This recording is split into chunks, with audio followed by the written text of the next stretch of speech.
మనము బాగా చదువుకుంటాం. కెరియర్ కోసం బాగా కష్టపడతాం. బెస్ట్ సర్కిల్‌లో ఉంటాం. అందరూ మనకి తెలుసు. అందరితో పార్టీ చేస్తూ ఉంటాం. అయినా ఎక్కడో మన కెరియర్ ఎఫెక్ట్ అవుతుంది. చేతి నిండా పని దొరకటం లేదు. ఏంటబ్బా! ఏంటి మనకి లోటు అని అనిపిస్తది. మనకి అన్నీ బాగున్నాయి. ఒకే ఒక కంప్లెయింట్ మన నోరు పెద్ద డ్రైనేజ్. రోజు లొడ లొడ మాట్లాడే మన నాలిక సంకనాకిస్తుంది మన కెరియర్‌ని. అది మనము తెలుసుకునే లోపలే పోస్ట్ మార్టం చేసి పంచనామా రాసేస్తారు. దాని పేరే టంగ్. ఆ ముండ ఏం మాట్లాడుతుందో ఫస్ట్ మనము కాన్సంట్రేట్ చేయాలి. ఏయ్! నేను మాట్లాడిన దాంట్లో తప్పేముంది? నేను చెప్పింది కరెక్టే కదా అని నువ్వంటావు. అవతల వాడిని హర్ట్ చేసేది అది నిజమైనా గానీ మనము చెప్పకూడదు. మనము మాట్లాడింది పాజిటివ్ కాకపోతే అసలు నోరు ఇప్పొద్దు. మీరు మాట్లాడినా, కమెంట్ చేసినా పాజిటివ్ అయితేనే చెప్పండి. నెగెటివ్ మనకి వద్దు. ఫ్యూచర్‌లో మనం రిగ్రెట్ అయ్యే పని ఏది చెయ్యకూడదు. 2 పెగ్గులు ఏసిన తర్వాత మనం ఒకటి మాట్లాడితే లోపలికి వెళ్ళిన పెగ్గు ఇంకొకటి మాట్లాడిస్తది.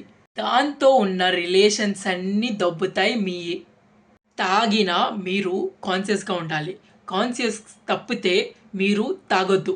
నేను ఒక్క మాట మాట్లాడను భయ్యా! తాగి ఆ మూలలో పండుకుంటా అన్నా తప్పే. తాగి గాని మీరు పడిపోతే స్లోగా సొసైటీలో మీ క్రెడిబిలిటీ తగ్గిపోతూ ఉంటది. మనకేమో తెలీదు. నోరిప్పితే పాజిటివే మాట్లాడదాం. పాజిటివ్‌గా ఏం మాట్లాడాలో అని తెలియకపోతే నోరు మూసుకొని కూర్చోవాలి.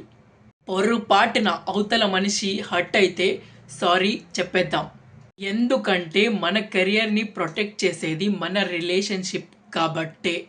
అలాగే రేసిజం, పాలిటిక్స్ అండ్ రిలీజన్ ఇలాంటి టాపిక్స్ గాని మీరు మాట్లాడితే స్మూత్‌గా టాపిక్ మార్చేయండి. ఎందుకంటే ఇలాంటి సెన్సిటివ్ టాపిక్స్ అన్నిటికీ ఎప్పుడూ హ్యాపీ ఎండింగ్ ఉండదు.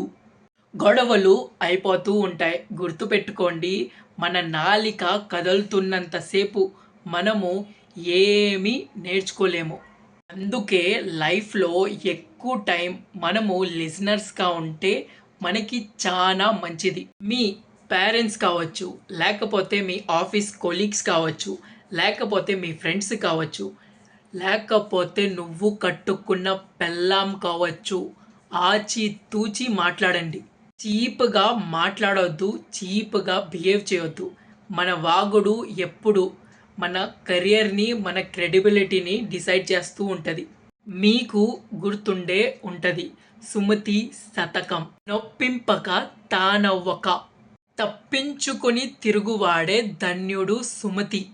తప్పు మాట్లాడడం కంటే మన నాలికని మనమే కొరుక్కోవడం చాలా మంచిది. ఫైనల్‌గా ఒక మాట. నీ లైఫు, నీ డెత్తు అన్నీ నీ టంగు మీద ఆధారపడి ఉంటాయి. జాగ్రత్త.